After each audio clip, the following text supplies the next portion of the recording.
नमस्कार सभी विद्यार्थियों को विश्व भूगोल की क्लास में एक बार फिर आप सभी का स्वागत है। और जैसा कि आप जानते हैं टॉपिक चल रहा है हमारा पवन। पवन के संदर्भ में एक क्लास आपकी हो चुकी है और उस क्लास में हमने स्थायी पवनों की बात की। स्थायी पवनें वायु दाब की पेटियों के मध्य हमेशा उच्च दाब से निम्न दाब की ओर पूरे साल चलती हैं।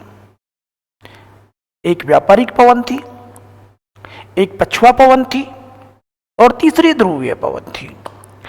अब इन तीनों जो स्थायी पवन हैं इनका पृथ्वी के धरातल और ऊपरी वायुमंडल में एक चक्कर बन जाता है। इस तरीके से आती हैं, जैसे कि हम बात करें कि उपोष्ण कटिबंधीय उच्च दाब यानी कि 30 डिग्री से विषुवत रेखा की ओर धरातल पे पवन चलेगी और विषुवत रेखा पे गर्म होकर ये ऊपरी वायुमंडल में जाएगी और वहां से वो 30 डिग्री की ओर जाएगी और वहां नीचे उतरेगी। इस तरीके से एक पूरा साइकिल बन जाता है, उसे कोशिका या सेल कहते हैं। तो स्थायी पवनों के बीच में मुख्यतः 3 सेलों का निर्माण होता है। इसको लेक्चर वाले इनको अच्छे से याद करके जाना, कई बार प्रश्न आता है।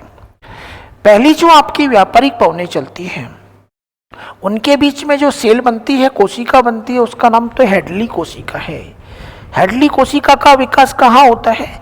तो उपोष्ण कटिबंधीय उच्च वायुदाब और विषुवत रेखीय निम्न वायुदाब की पेटी में, यानी कि इनका विकास 30 डिग्री से 0 डिग्री के बीच की जो आपकी बेल्ट है उसके बीच होगा। या मैं कहूँ कि इस कोशिका का विकास जो है किन पवनों के साथ होगा? तो व्यापारिक पवनों के साथ होगा। दूसरी कोशिका जो बनेगी वो उपोष्ण कटिबंधीय उच्च दाब यानी कि 30 डिग्री से लेकर 60 डिग्री अक्षांशों के बीच बनेगी। या हम कह सकते हैं कि इस कोशिका का विकास पछुआ पवनों के साथ होगा। तो व्यापारिक पवनों में बनने वाली कोशिका को तो हेडली कोशिका, पछुआ पवनों के क्षेत्र में बनने वाली कोशिका को हमने फेरेल कोशिका कहा और तीसरी वाली तो वैसे याद हो जाएगी कि ध्रुवीय पवनों के क्षेत्र में जो कोशिका बनेगी उसे क्या कहेंगे? तो ध्रुवीय कोशिका कहते हैं। खासकर पहली और दूसरी आपको याद करनी है। डायग्राम से हम इन्हें इस प्रकार समझ सकते हैं। आप सब जानते हैं कि हमारे यहाँ पे जो प्रेशर बेल्ट पाई जाती हैं उन प्रेशर बेल्टों की अगर हम बात करें तो विषुवत रेखा के आसपास पूरे साल तापमान अधिक रहता है और तापमान की अधिकता के कारण हवा गर्म होकर ऊपर उठी। तो यहाँ 30 डिग्री, ये जो आपकी 30 डिग्री वाली पेटी थी, 30 डिग्री वाली जो पेटी है, इस 30 डिग्री वाली अश्व अक्षांश से 0 डिग्री वाली पेटी की ओर ये जो पवनें चलती हैं ये अपनी व्यापारिक पवनें हैं। ये उच्च दाब है और ये निम्न दाब है। लेकिन ये पवन विषुवत रेखा के आस पे आकर गर्म हो जाती है और ऊपर उठ जाती है और ऊपर उठकर ये ऊपरी वायुमंडल में 30 डिग्री की ओर प्रभावित होती है। और जैसे ही 30 डिग्री के आसपास पहुंचती है तो आपको पता है कि वहां की हवा का अवतलन होता है, नीचे उतरती है। तो यहाँ ये पवन नीचे उतर जाती है। तो ऊपरी वायुमंडल और धरातलीय वायुमंडल के बीच में एक चक्राकार पवन प्रवाह हो जाता है और एक कोशिका का विकास होता है। जहां धरातल पर तो उपोष्ण कटिबंधीय उच्च दाब से विषुवत रेखा की ओर पवन चली, विषुवत रेखा पे आकर ऊपर की ओर उठी और फिर ऊपरी वायुमंडल में 30 डिग्री के पास नीचे उठी। तो ये जो कोशिका का निर्माण हुआ, इस वाली कोशिका को तो हम कहते हैं हेडली कोशिका, हेडली सेल कहते हैं। इसी प्रकार आपको पता है कि दूसरी कोशिका का अगर हम निर्माण करें तो ये उपोष्ण कटिबंधीय उच्च दाब की पेटी से उपध्रुवीय निम्न दाब की पेटी की ओर पवन चली और यहाँ से ये ऊपर की ओर उठ जाएगी वायुमंडल में और ऊपरी वायुमंडल में ये 30 डिग्री के पास आकर फिर नीचे उतर जाएगी। तो यहाँ जो ये कोशिका का विकास हुआ है ये फेरल कोशिका कहलाती है। ये दो ही आपको याद करनी है। आपको सिंपल सी बात ये याद करनी है कि व्यापारिक पवन की पेटी में आपको याद क्या करना है कि व्यापारिक पवन की पेटी में तो आपकी हेडली कोशिका का विकास होगा और पछुआ पवन की पेटी जो है इसमें आपके फेरल कोशिका का विकास होगा। ध्रुवीय तो आप जानते होंगे कि ध्रुवीय पेटी में आपकी ध्रुवीय कोशिका का विकास होगा। कई बार एग्जाम में प्रश्न आता है, मेरे सबसे क्लियर हो चुका होगा कि 30 डिग्री से विषुवत रेखा की ओर धरातल पे पवन चली, विषुवत रेखा से ऊपर उठी और ऊपरी वायुमंडल में 30 डिग्री के पास फिर दोबारा से नीचे उतर गई। तो ये पूरा एक ऊपरी और निचले वायुमंडल में आपके एक चक्कर बन गया। इस चक्कर को आप व्यापारिक पवन में तो हेडली कोशिका, पछुआ पवन में फेरल कोशिका कहते हैं। ये दोनों कोशिकाएं याद रखनी है, एक हेडली और दूसरी फेरल। इसके साथ आपकी स्थानीय पवन जो है, स्थायी पवन जो है वो खत्म होती है। दूसरे प्रकार की पवन में मैंने कहा कि जिनमें समय के साथ पवन की दिशा में व्युत्क्रम हो जाता है, अर्थात पवन की दिशा बदल जाती है। और पवन की दिशा बदलने वाली इन पवनों में मुख्यतः हम 3 पवनों को रखेंगे जो समय के साथ अपनी दिशा को बदल देती हैं। ये मानसूनी पवनें हो सकती हैं, तटवर्ती क्षेत्र में चलने वाली स्थल समीर और समुद्री समीर हो सकती हैं, और पर्वतीय क्षेत्र में पर्वत समीर या घाटी समीर हो सकती हैं। पहली वाली को आप जानते हैं, जब भी आप भारत की जलवायु पढ़ते होंगे तो आप जानते होंगे कि भारत में मानसून जो है 2 प्रकार से चलता है, एक शीतकालीन मानसून और एक ग्रीष्मकालीन मानसून। आप सब जानते हैं कि जब सूर्य दक्षिणी गोलार्ध में लंबवत होता है तो सूर्य के दक्षिणायन होने के समय हमारे स्थल भाग पे उच्च दाब होता है और समुद्र में उसकी तुलना में निम्न दाब होता है। तो ये जो प्रायद्वीपीय भारत है, अगर इसकी मैं बात करूं तो शीतकालीन स्थिति क्या बनी कि सूर्य दक्षिणी गोलार्ध में है, समय कौन सा है, तो हम कह सकते हैं कि शीतकाल है। अब शीतकाल में क्या है कि स्थल और जल के गर्म और ठंडे होने में अंतर होता है। तो शीतकाल में स्थल भाग के अधिक ठंडा होने के कारण स्थल भाग पे तो उच्च दाब होता है, और जो हिंद महासागर है, इस हिंद महासागर में स्थल की तुलना में चूंकि ये कम ठंडा होता है तो यहाँ आपके निम्न दाब होता है। और मैं आपको बहुत अच्छे से समझा चुका हूँ कि हवा हमेशा उच्च दाब से निम्न दाब की ओर चलती है, हवा हमेशा उच्च दाब से निम्न दाब की ओर चलती है। तो ये जो मानसून आपके शीतकाल में चला, इस मानसून को हम कहेंगे उत्तरी पूर्वी मानसून। दिशा पूछे तो उत्तर पूर्व से कहाँ आ रहा है, दक्षिण पश्चिम की ओर आ रहा है, या हम कह सकते हैं कि स्थल से समुद्र की ओर जा रहा है। अब चूंकि ये मानसूनी पवनें स्थल भाग से आती है, शुष्क होती हैं, इस कारण इनसे भारत में वर्षा नहीं होती है। लेकिन अब यहाँ देखो आप कि ये जब मानसूनी पवनें इधर म्यांमार से आगे बढ़ती हैं तो इस बंगाल की खाड़ी से आर्द्रता ग्रहण करेंगी, और इस आर्द्रता को लेकर जब ये आपके इस कोरोमंडल तट पर पहुंचती हैं तो यहाँ इनसे वर्षा होती है। तो बहुत बार प्रश्न आपके सामने आता है कि शीतकालीन मानसून से वर्षा प्राप्त करने वाला क्षेत्र कौन है, तो तमिलनाडु का कोरोमंडल तट है। तो ये मानसून तो हो गया शीतकाल का। अब जैसे ही आपके गर्मी आएगी, ग्रीष्मकाल आएगा, तो ग्रीष्मकाल के आते ही क्या होगा कि ये जो आपका स्थल भाग है ये समुद्र की तुलना में ज़्यादा गर्म हो जाएगा, खासकर ये थार का मरुस्थल और ऊपर तिब्बत का पठार। इस कारण धरातल पर आपके ग्रीष्मकाल में निम्न दाब क्षेत्र बन जाएगा, जबकि महासागर में इस समय अभी भी उच्च दाब रहेगा। और आप जानते हैं कि पवन हमेशा उच्च दाब से निम्न दाब की ओर चलती है, तो ग्रीष्मकाल में पवनों की स्थिति इस प्रकार हो जाएगी। और ये जो मानसून है चूंकि समुद्र की ओर से आ रहे हैं तो आर्द्रता युक्त होते हैं, और इन मानसूनों को किस नाम से जानेंगे हम, तो इसका नाम हो जाएगा बेटा दक्षिणी पश्चिमी मानसून, या इसे हम ऋतु के हिसाब से ग्रीष्मकालीन मानसून कहेंगे। दिशा दक्षिण पश्चिम से कहाँ जा रही है, उत्तर पूर्व की ओर, या हम कह सकते हैं कि समुद्र से स्थल की ओर जाती है। दक्षिणी पश्चिमी मानसून की उत्पत्ति कहाँ होती है, तो हिंद महासागर में होती है। अब देखो, हमने कहा था कि ऐसी पवनें जो समय के साथ दिशा को बदल देती हैं, तो बिल्कुल बदल गई। शीतकाल में मानसून की दिशा क्या थी, तो शीतकालीन मानसून की दिशा तो उत्तर पूर्व से दक्षिण पश्चिम की ओर थी, और ग्रीष्मकाल में दक्षिण पश्चिम से उत्तर पूर्व की ओर थी। तो आपके मौसमी या सामयिक पवनों में पहली पवन आपकी मानसूनी पवन हुई। दोनों आपको याद रखनी है कि शीतकाल में मानसून उत्तर पूर्व से दक्षिण पश्चिम की ओर आता है, और ग्रीष्मकाल में दक्षिण पश्चिम से उत्तर पूर्व की ओर आता है।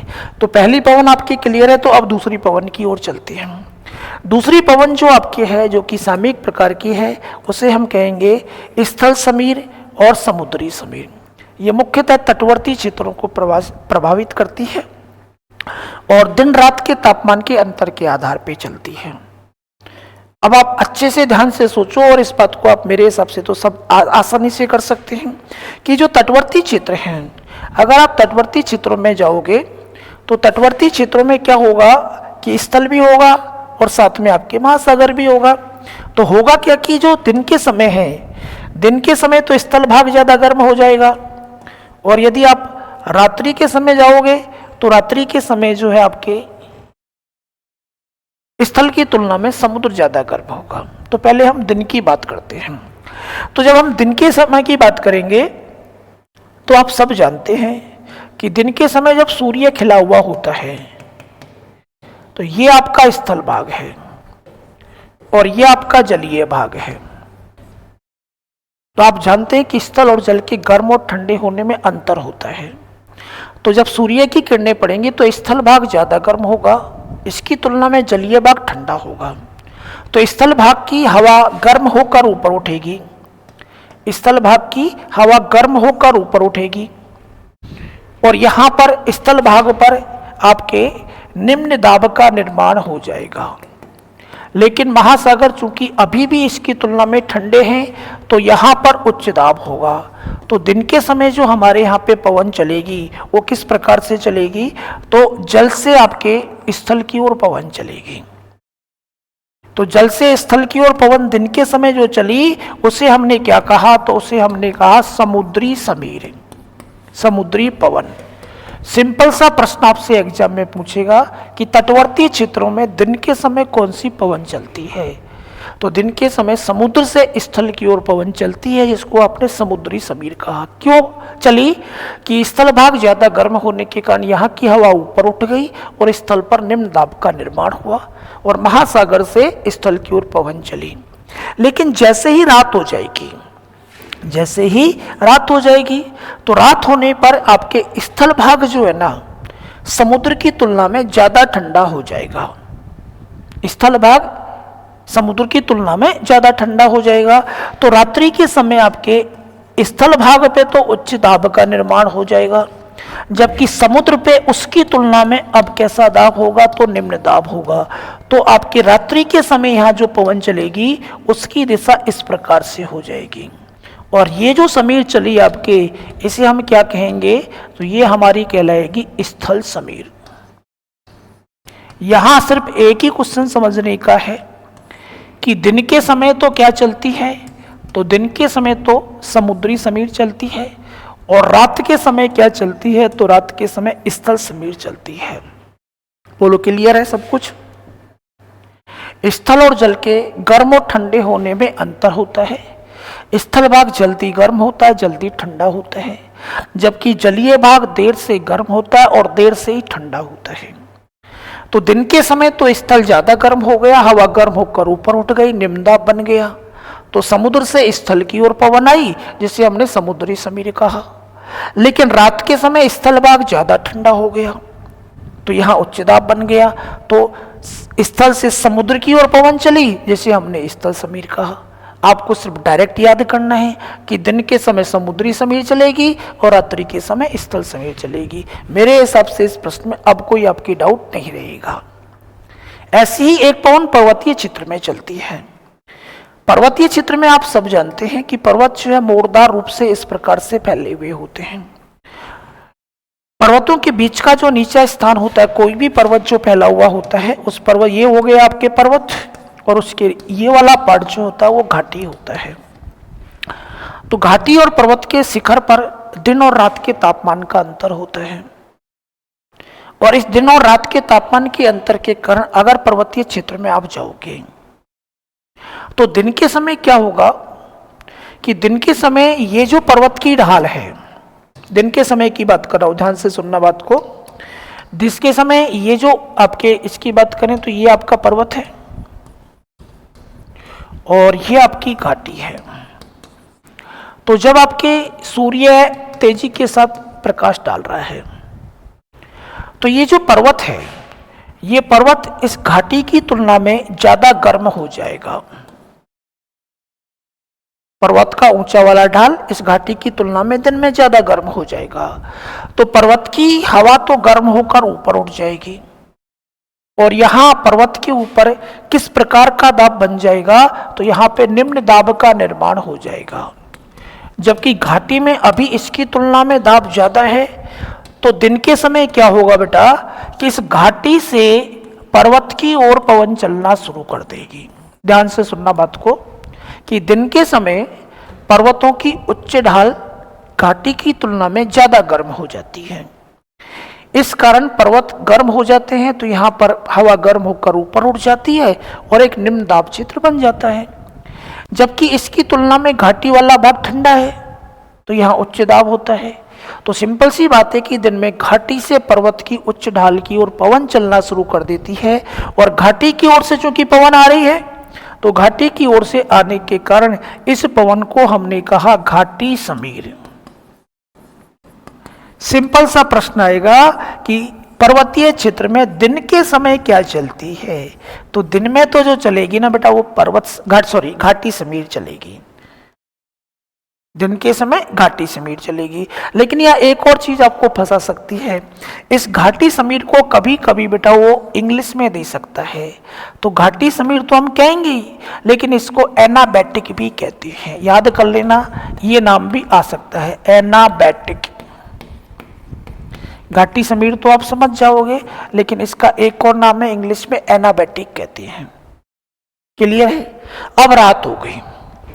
रात के समय पर्वत की जो उच्च ढाल है, ध्यान से सुनो, रात के समय पर्वत की ये जो पर्वत है, इस पर्वत की जो उच्च ढाल है, ये ढाल बेटा रात के समय ज्यादा ठंडी हो जाती है और ज्यादा ठंडी होने के कारण रात के समय यहाँ पर उच्च दाब का निर्माण हो जाता है।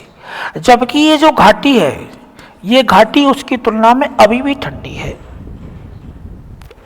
ध्यान से सुने बात को, दोबारा से मैं आपको समझाने की कोशिश कर रहा हूं कि रात्रि के समय क्या हो रहा है। पर्वत की उच्च ढाल ज्यादा ठंडी हो गई जबकि घाटी का तापमान अभी भी इसकी तुलना में ज्यादा है। तो कहने का मतलब रात में पर्वत के उच्च ढाल पर दाब ज्यादा हो जाता है और घाटी में दाब कम हो जाता है। तो रात के समय क्या होगा कि इस घाटी की उच्च ढाल से, पर्वत की उच्च ढाल से घाटी की ओर पवन चलना शुरू हो जाएगी और पर्वत से घाटी की ओर आने वाली रात्रि में इस पवन को हम क्या कहेंगे, तो इसे कहते हैं पर्वत समीर। आप डायरेक्ट भी याद कर सकते हैं कि रात के समय कौन चलती है तो पर्वत समीर और दिन के समय कौन चलती है तो घाटी समीर। घाटी समीर को हम एनाबैटिक कहते हैं और पर्वत समीर को हम क्या कहते हैं, तो इसका नाम भी याद कर लेना, कैटाबैटिक। इंग्लिश नाम जरूर याद कर लेना बेटा। घाटी को एनाबैटिक कहते हैं और पर्वत को कैटाबैटिक कहते हैं। एनाबैटिक दिन में चलेगी और कैटाबैटिक यानी कि पर्वत वाली रात को चलेगी। इतना सा आपको याद करना है। तो ये तीन प्रकार की पवन जो थी वो मौसमी पवनें थी। कौन कौन सी थी?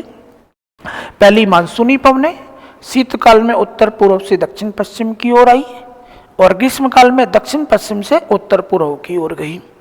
फिर हमने स्थल समीर और समुद्री समीर पढ़ी। दिन के समय समुद्री समीर और रात्रि के समय स्थल समीर चलती है। फिर आपने पर्वत और घाटी समीर चली। दिन के समय घाटी समीर चलेगी और रात्रि के समय पर्वत समीर चलेगी। तो ये कुछ मौसमी पवनें थी। अब हम आ जाते हैं स्थानीय पवन। ऐसी पवनें जो किसी स्थान विशेष पर चलती है, सभी जगह नहीं चलती और स्थान विशेष के मौसम के अनुसार चलती हैं। पूरे साल नहीं चलती, किसी मौसम विशेष में चलेंगी, उनको हम स्थानीय पवन कहते हैं। स्थानीय पवन गर्म हो सकती है, ठंडी हो सकती है, धूल भरी हो सकती है, बर्फीली हो सकती है। तो मुख्यतः हम इनको दो बातों में बांटेंगे। तो ऐसी पवनें जो गर्म है और ऐसी पवनें जो ठंडी हैं। कुछ स्थानीय पवन ऐसी हैं जो आपसे बहुत बार पूछी जाएंगी। तो कुछ स्थानीय पवनों को विश्व के मानचित्र में आप समझने की कोशिश करें जो ज्यादा बार आपसे पूछी जाती हैं। और ज्यादा बार पूछी जाने वाली पवनों में से कुछ ऐसी हैं जो कि हमेशा किसी न किसी एग्जाम में आपके आती रहती हैं। तो यहां एक बार आप इस विश्व के मानचित्र को देखें। सब जानते होंगे ये विश्व का मानचित्र है। अब विश्व के मानचित्र में अगर आप इन स्थानीय पवनों की मेज से बात करोगे तो इन स्थानीय पवनों को एक बार तो मैं आपको अलग अलग महाद्वीप में पढ़ा चुका हूं।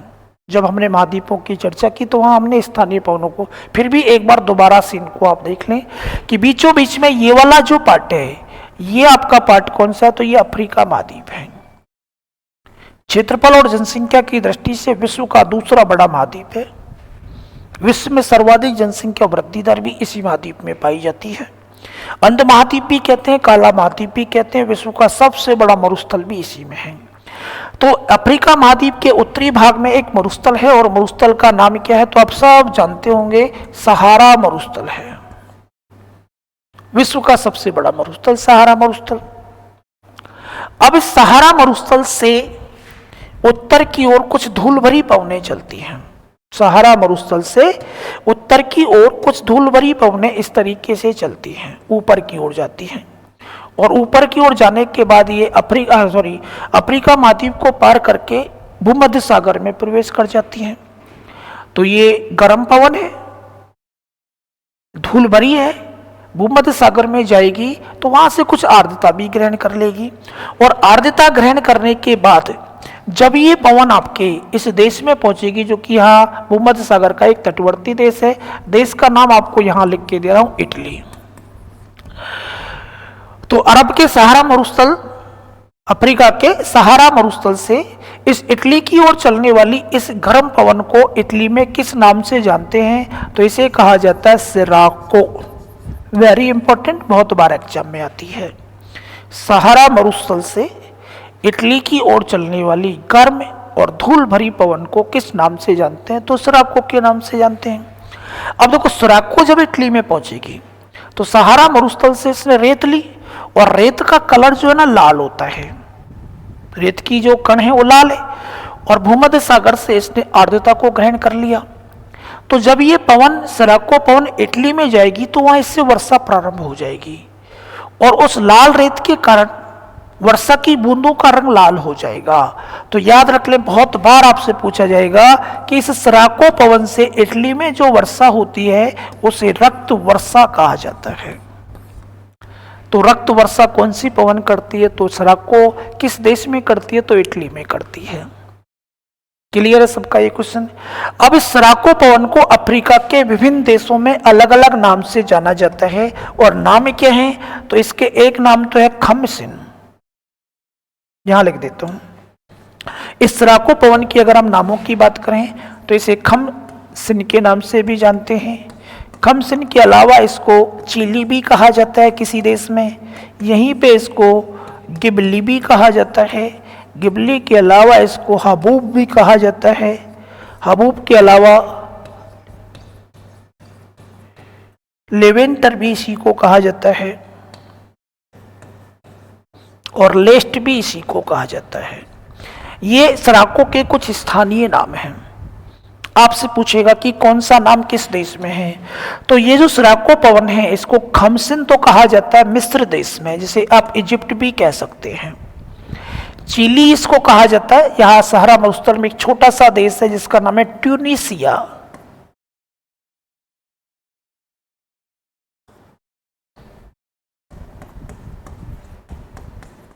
ट्यूनीसिया में इसको चिली कहते हैं। गिबली से कहा जाता है लीबिया में, गिबली लीबिया में कहा जाता है। हबूब धूल भरे तूफान है जो कहाँ चलते हैं, तो सूडान देश में चलते हैं, सूडान में चलते हैं। लेवेंटेस को स्पेन में कहते हैं और इसको लेस्ट कहते हैं कनारी द्वीप पर। तो सिराको को कुछ अलग अलग नामों से भी जाना जाता है और ये नाम सारे आपको याद करने हैं। दोबारा से सुन ले, इंपॉर्टेंट पवन है। सहारा मरुस्थल से उत्तर की ओर एक धूल भरी पवन चलती है। इस धूल भरी पवन को इटली में किस नाम से जानते हैं, तो सिराको के नाम से। भूमध्य सागर से आर्द्रता ग्रहण करने के कारण इटली में इससे वर्षा होती है। जल की बूंदों का रंग लाल होने के कारण होने वाली वर्षा को हमने रक्त वर्षा कहा। अब इस सिराको पवन को अलग अलग देशों में अलग अलग नाम से जाना गया। मिस्र में इसको खमसिन कहते हैं, ट्यूनीसिया में इसको चिली कहते हैं, लीबिया में गिबली के नाम से जाना जाता है, सूडान में इसको हबूब कहते हैं, स्पेन में लेवेंटर और कनारी में लेस्ट के नाम से जानते हैं। तो ये एक पवन आपकी क्लियर हुई, सिराको पवन। अब सिराको पवन आपकी क्लियर हो गई तो फिर मैं आपको और आगे ले चलता हूं कि यही आपका सहारा मरुस्थल है और इस सहारा मरुस्थल से गिनी की खाड़ी की ओर एक और पवन चलेगी। सहारा मरुस्थल से गिनी की खाड़ी की ओर यहाँ एक पवन चलेगी। ये खाड़ी कौन सी है? तो अटलांटिक महासागर में गिनी की खाड़ी के नाम से आप इसे जान सकते हैं।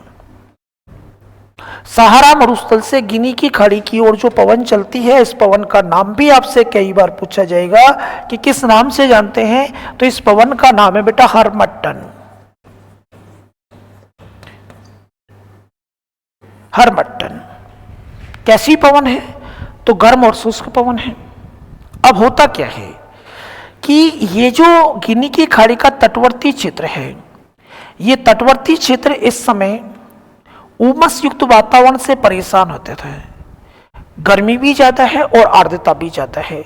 जैसे कि सपोज करो, आप थोड़ा सा महसूस करो तो आपके यहाँ जैसा मौसम जुलाई और अगस्त का होता है, जब गर्मी भी तेज हो, तापमान भी ज़्यादा हो और वायुमंडल में आर्द्रता की मात्रा भी ज़्यादा हो, तो सांस लेना मुश्किल हो जाता है और विभिन्न प्रकार की मौसमी बीमारियां पैदा हो जाती हैं। तो यहाँ भी उमस युक्त वातावरण होता है गिनी के तट पर। लेकिन जब ये सहारा मरुस्थल से हरमट्टन पवन आती है, क्योंकि ये गर्म है, तो ये आर्द्रता को कम कर देती है।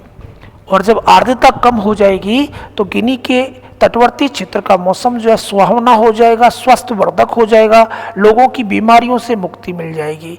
इस कारण गिनी की खाड़ी के लोग इस हरमट्टन पवन को कहते हैं कि भैया हमारे लिए तो ये पवन किसका काम करती है? डॉक्टर का काम करती है। तो वेरी इंपॉर्टेंट क्वेश्चन बहुत बार एग्जाम में आता है, सेकेंड ग्रेड में आ चुका है, फर्स्ट ग्रेड में आ चुका है कि किस पवन को डॉक्टर पवन भी कहा जाता है? तो हरमट्टन पवन को डॉक्टर पवन भी कहते हैं।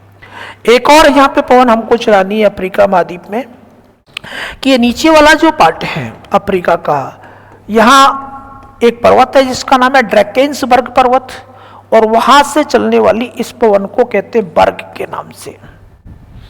तो ये अफ्रीका में चलने वाली सारी पवन हो गई। उत्तर की ओर सराको पवन गई, जिसके अलग अलग देशों में अलग अलग नाम हुए।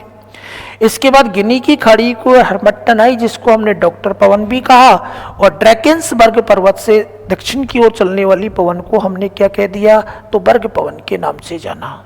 यहां तक की पवनें सबकी क्लियर होनी चाहिए। अब अन्य पवनों की बात करते हैं।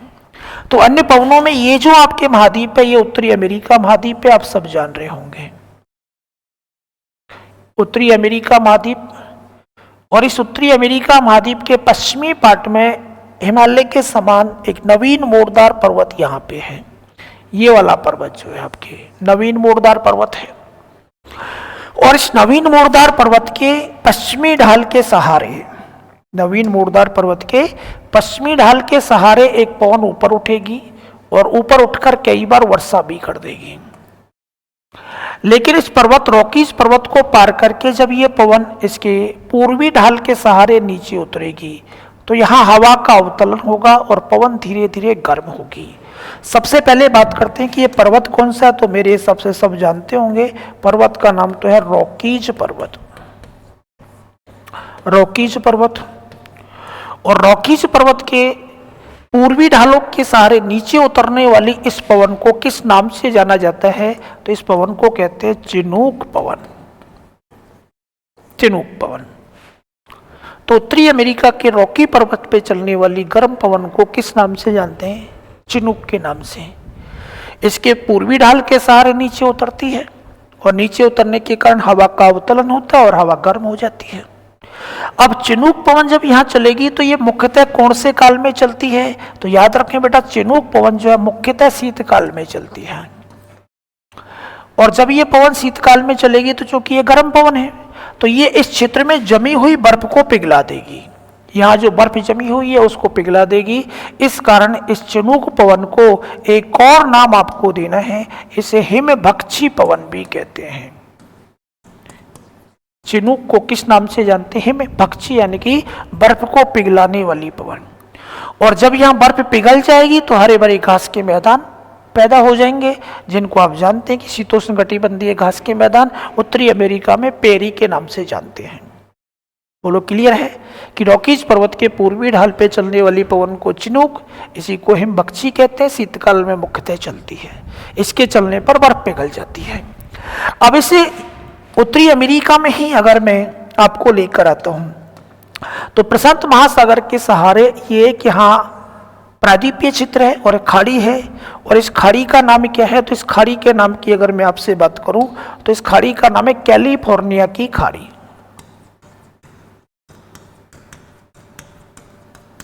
कैलिफोर्निया की खाड़ी। और कैलिफोर्निया की खाड़ी के तट पर चलने वाली एक गर्म पवन होती है जिसे क्या कहा जाता है? सांता आना। उत्तरी अमेरिका में कैलिफोर्निया प्रायद्वीप में चलने वाली गर्म पवन को सांता आना कहते हैं। जब ये पवन चलती है तो वहां सेब के, एप्पल के जो बाग होते हैं उनको बड़ा नुकसान पहुंच जाती है। अब जैसी उत्तरी अमेरिका में सांता आना चलती है, उसी प्रकार से अगर मैं दक्षिणी अमेरिका में लेके आता हूं तो ये दक्षिणी अमेरिका महाद्वीप है आपका, नीचे की साइड आओगे तो इस दक्षिणी अमेरिका महाद्वीप में नीचे की साइड एक बड़ा सा देश है और देश का नाम आपने सुन रखा होगा, अर्जेंटीना। इस अर्जेंटीना में चलने वाली सांता आना के समान अर्जेंटीना में चलने वाली गर्म पवन को क्या कहते हैं? तो जोंडा कहते हैं।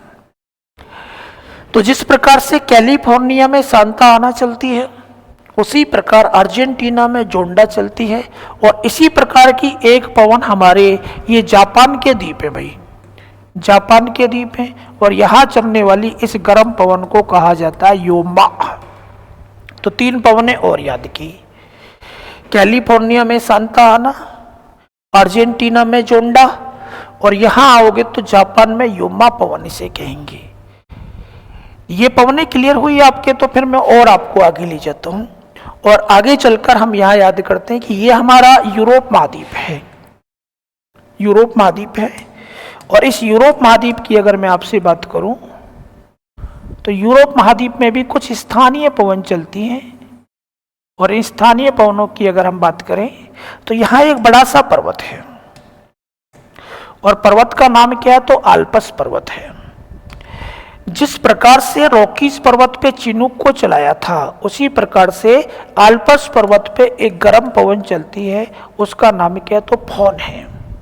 रॉकीज पर्वत पे आपने एक पवन चलाई थी जिसका नाम तो चिनूक था, और आल्प्स पर्वत पे यूरोप में जो पवन चलेगी फोन। आल्प्स पर्वत यूरोप में इस तरीके से फैला हुआ है, तो दक्षिणी ढाल के सहारे तो पवन ऊपर उठेगी और उत्तरी ढाल के सहारे पवन नीचे बैठेगी। तो फोन आल्प्स पर्वत के उत्तरी ढाल के सहारे नीचे उतरती है और गर्म होकर वहां के मौसम को सुहावना बना देती है। मुख्यतः बसंत ऋतु में चलती है। अब ये जो फोन है इसके बारे में एक क्वेश्चन और पूछ लिया जाता है कि सबसे ज्यादा किस देश को प्रभावित करती है? तो सबसे ज्यादा प्रभाव इसका जो होगा वो स्विट्जरलैंड में होगा। रॉकीज पर्वत पे चिनूक, आल्प्स पर्वत पे जो पवन चली फोन सबसे ज्यादा प्रभावित किस देश को करेगी? तो आपके स्विट्जरलैंड को करेगी। अब हम हमारे एशिया में आ जाते हैं। सहारा मरुस्थल में चलने वाली गर्म पवन को आप सब जानते हैं कि हमारे यहाँ चलने वाली गर्म पवन कौन है? तो लू है। ये जो चीन है, इस चीन के तारिम बेसिन में भी एक गर्म पवन चलती है और इसे कहा जाता है काराबुरान। तो चीन में चलने वाली, तारिम बेसिन में चलने वाली गर्म पवन को किस नाम से जानते हैं? तो काराबुरान। हमारे राजस्थान यानी कि थार के मरुस्थल में क्या चलती है? तो लू। इंडोनेशिया के द्वीप समूह में भी एक गर्म पवन चलेगी जो तंबाकू की फसल को नष्ट कर देती है, उसे कहते हैं कोयम बैग। कोयम बैग जो कहाँ चलती है? मुख्यतः इंडोनेशिया में चलती है। और ये जो आपके ऑस्ट्रेलिया है, इस ऑस्ट्रेलिया से भी दक्षिण की ओर एक गर्म पवन चलती है जिसे क्या कहते हैं? तो ब्रिक फिल्डर कहते हैं, ब्रिक फिल्डर के नाम से। और ये न्यूजीलैंड का द्वीप है, यहाँ चलने वाली गर्म पवन को नॉरवेस्टर कहते हैं। तो कुछ और पवनें आप याद करें जो कि गर्म प्रकार की हैं। भारत में लू चलती है, चीन में काराबुरान चलती है, इंडोनेशिया में कोयम बैग चलती है, ऑस्ट्रेलिया में गर्म पवन ब्रिक फिल्डर है और न्यूजीलैंड की पवन का नाम नॉरवेस्टर है। तो ये तो मुख्य आपकी गर्म पवन हुई। यहाँ आपने सिराको को चलाया, ये आपकी हरमट्टन चली, ये आपकी बर्ग चली। आल्प्स पर्वत पे आपकी फोन चली, ये आपकी चिनूक हो गई, ये सांता आना हो गई, ये जोंडा हो गई, और ये जो थी आपकी ये योमा पवन हो गई। सारी की सारी कैसी पवनें हैं? ये गर्म पवनें हैं। फिर आपसे पूछेगा कि कुछ ठंडी पवनें भी हैं क्या जिनके बारे में आपको याद करना है। तो पहले ये आल्पस पर्वत याद करें। आल्पस पर्वत पे गर्म पवन जो चली वो तो अभी आप पढ़ के ही आए हो, फोन है।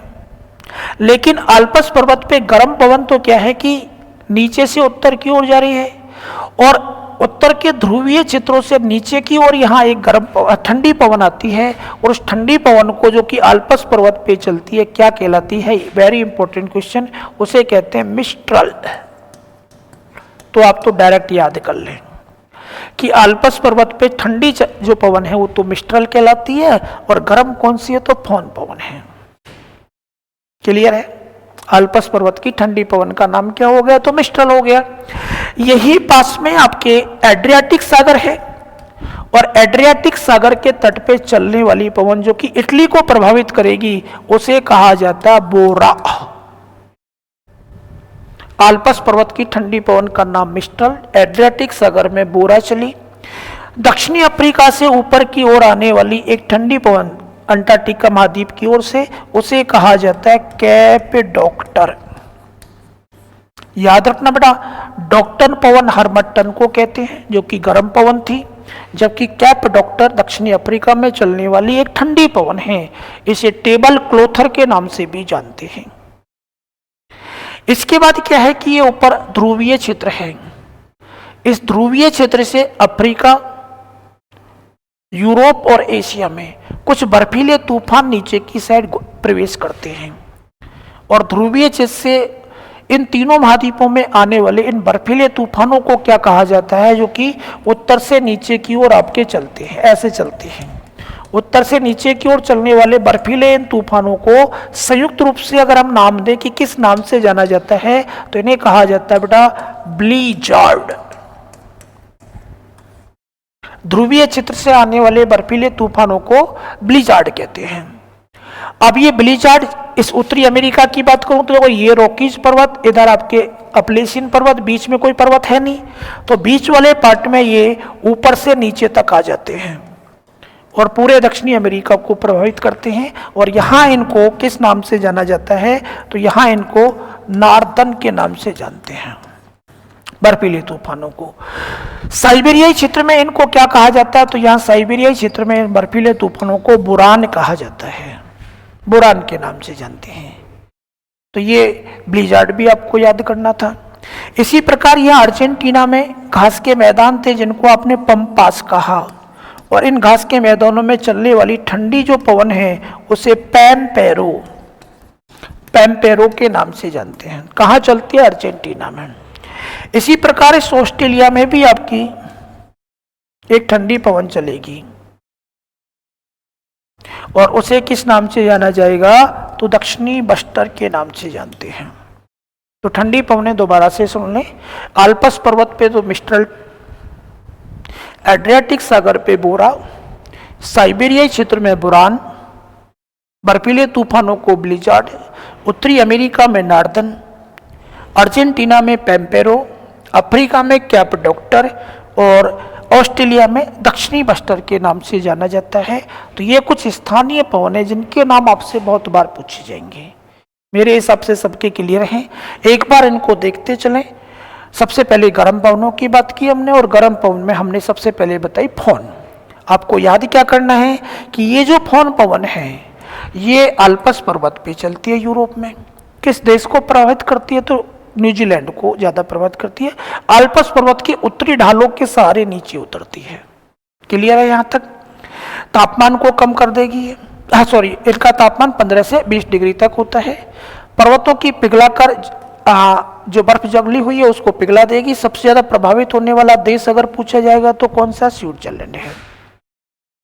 अब जैसी फोन है आल्पस पर्वत पे, अगर उत्तरी अमेरिका के रॉकीज पर्वत पे चले गए तो वैसी ही पवन का नाम क्या है? तो चिनूक है। चिनूक के चलने पर बर्फ पिघल जाएगी तो इसे हमने हिमबख्शी पवन भी कहा। चलती कब है? तो शीतकाल में चलती है। ये आप सब जानते हैं। भारत में चलने वाली गर्म पवन को लू कहते हैं। अफ्रीका के सहारा मरुस्थल से गिनी की खाड़ी की ओर पवन चली हरमट्टन, जिसको आपने डॉक्टर पवन भी कहा। दक्षिणी अफ्रीका में एक गर्म पवन चलती है जिसको बर्ग कहते हैं। सहारा मरुस्थल से इटली की ओर जो गर्म पवन जाती है उसको आपने सराको पवन के नाम से जाना है। अब ये सराको को फिर आप अलग अलग नामों से जानो। सराको को मिस्र में खमसिन कहते हैं, चिली इसको ट्यूनिशिया में कहते हैं, गिबली लीबिया में कहा जाता है, हबूब सूडान में कहा जाता है, लेस्ट इसको कनारी और मेडीरा द्वीप पर, सराको इटली में हो ही गया, और लेवेन इसको स्पेन में कहते हैं। तो अलग अलग नाम भी आपने याद किए। और गर्म पवनों की बात करूं तो कारापनान आप सब जानते हैं कि चीन देश में चलती है, तारिम बेसिन के आसपास के क्षेत्र में। इसी प्रकार यदि हम बात करें तो कैलिफोर्निया में सांता आना चलती है, और सांता आना जैसी जापान में जो चलती है वो योमा है, और सांता आना जैसी अर्जेंटीना में जो चलेगी उसे आपने क्या कहा, तो जोंडा पवन कहा। सारी आपको क्रम से याद होनी चाहिए। ये तो हो गई आपकी मुख्य मुख्य पवनें। और भी छोटी मोटी पवनों की बात करें तो कोयम्बेग इंडोनेशिया में चलती है और तंबाकू की खेती को प्रभावित करती है। ऑस्ट्रेलिया में आपने पढ़ा ब्रिकफिल्डर, और न्यूजीलैंड में नॉर्वेस्टर चलती है। दक्षिणी चीन सागर में एक द्वीपीय देश है जिसको फिलीपींस कहते हैं, और यहाँ चक्रवाती तूफान आते हैं, उन चक्रवाती तूफानों को बोग्या कहा जाता है। रूस में चलने वाली पवन का नाम सुखोई गर्म पवन है, और ये जो ईरान और इराक है मरुस्थलीय क्षेत्र है, यहाँ चलने वाली गर्म पवन को सामून कहते हैं। ब्लैक रोलर कहाँ चलता है, तो उत्तरी अमेरिका की गर्म पवन है। टेम्पोरल मध्य अमेरिका में चलने वाली गर्म पवन का नाम है। ये यहाँ तक जो अभी पढ़ी है हमने, ये तो जीके में भी पूछी जाएंगी, रीट में भी, सेकंड ग्रेड में, लेकिन अब ये जो बची हुई नीचे की पवन ये केवल स्कूल लेक्चर वालों को याद करनी है, बाकी लोग छोड़ भी सकते हैं। तो नीचे वाली की याद करो तो सुखो तो रूस की है, सामून ईरान इराक की है, ब्लैक रोलर उत्तरी अमेरिका, टेम्पोरल मध्य अमेरिका। और भी कुछ छोटी मोटी पवनें हैं कि सिमूम कहते हैं अरब के रेगिस्तान, सऊदी अरब में चलेगी उसको सिमूम। सामल इराक ईरान और अरब के मरुस्थल में चलती है। इसे 120 दिन की पवन भी कहते हैं। सिस्टर्न पवन को 120 दिन तक चलती है। मुख्यतः कहाँ चलेगी, ईरान में। और गोरिच पवन भी कहाँ की है, ईरान की। विराजोन पेरू और चिली यानी कि दक्षिणी अमेरिका की है। टेम्पोरल आप पढ़ी चुके हो। तो ये तो हो गई बेटा सारी गर्म पवन है। अब बात करते हैं ठंडी। तो ठंडी में 3-4 पवन तो सबको याद होनी चाहिए कि आल्पस पर्वत पे चलने वाली ठंडी पवन का नाम तो मिस्ट्रल, सबको याद होना चाहिए। इटली के सहारे जो एड्रियाटिक सागर है वहां चलने वाली पवन का नाम क्या है, तो बोरा है। और रूस के साइबेरिया क्षेत्र में बर्फीले तूफान जो ऊपर से नीचे आ रहे हैं वो बुरान कहलाते हैं। अफ्रीका के दक्षिणी भाग में अंटार्कटिका की ओर से दक्षिणी ध्रुव की ओर से कुछ ठंडी पवन आती है, उसे कैप डॉक्टर कहते हैं, और दूसरा नाम इसे टेबल क्लॉथर भी कहा जाता है। दक्षिणी बस्टर जो है आपके ऑस्ट्रेलिया में चलती है, और पंपास घास के मैदानों में कौन चलती है, तो पैम्पेरो चलती है। अर्जेंटीना में पंपास घास के मैदान पाए जाते हैं और वहां चलने वाली पवन को इनाम से है। ये बर्फीले तूफान है जो मैंने आपको बताई दिए कि तीनों महाद्वीपों को प्रभावित करेंगे। जोरन स्विट्जरलैंड का एक पर्वत है, जूरा पर्वत, और उस पर चलने वाली पवन का नाम क्या है, तो जोरन है। संयुक्त राज्य अमेरिका में एक पवन स्थानीय चलती है ठंडी, जिसको नॉर्टे भी कहते हैं। अब ये वाली पवन जो है ना सारी की सारी केवल स्कूल लेक्चर वालों को याद करनी है। मिस्टल, बोरा, बुरान वो तो सभी को याद करनी थी। ग्रिगाले क्या है कि दक्षिणी यूरोप खासकर भूमध्य सागर के तट पे चलती है। पापागोया मैक्सिको जो देश है उत्तरी अमेरिका का, वह पापागोया चलती है। 22 मुख्यतः फ्रांस में चलती है।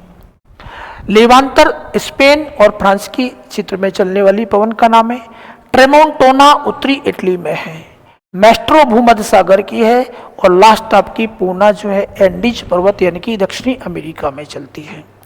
तो ये थी बेटा आपकी स्थानीय पवन। सभी प्रकार की पवनें आपकी क्लियर हो चुकी हैं। सबसे पहले हमने स्थायी पवन की बात की, उसके बाद कुछ मौसमी पवनों की बात की, और फिर कुछ स्थानीय पवनें जो हैं, अगर जीके की दृष्टि से या रीट की दृष्टि से हम बात करें तो मुख्यतः आपको स्थायी पवनों पे जोर देना है। उनकी दिशा वगैरह जो है वो ज़्यादा आती है। स्थानीय पवन जीके में 4 से 5 जो है वो तो हर किसी से पूछी जा सकती हैं। सिराको हो गई, हरमट्टन हो गई, चिनोक है आपके, फोन पवन है आपके, मिस्टल की बात करें, बोरा की बात करें, कारा बोरान हो गई। ये पवन तो ऐसी है जो कि आपकी किसी भी एग्जाम में, बाकी पवनें जो हैं वो स्कूल लेक्चर ज्योग्राफी वालों को याद करनी है, उनमें आपको ज़्यादा नहीं बताना है। तो प्रेशर बेल्ट और वायुदाब की पेटी एक इम्पोर्टेंट टॉपिक है, तीनों शिक्षक भर्तियों में आता है, रीट में भी है, सेकेंड ग्रेड में भी है और फर्स्ट ग्रेड में भी है। तो खासकर स्थायी पवन जब भी आप पढ़ोगे तो दिशा पे सबसे ज़्यादा जोर दोगे कि किस पवन की दिशा किधर है, ठीक है ना। तो फिर भी अगर कोई डाउट आपके मन में रह गया हो तो मैं उपलब्ध हूँ आपके व्हाट्सएप पे, कभी भी आप मैसेज कर सकते हैं। तो सभी को राम राम।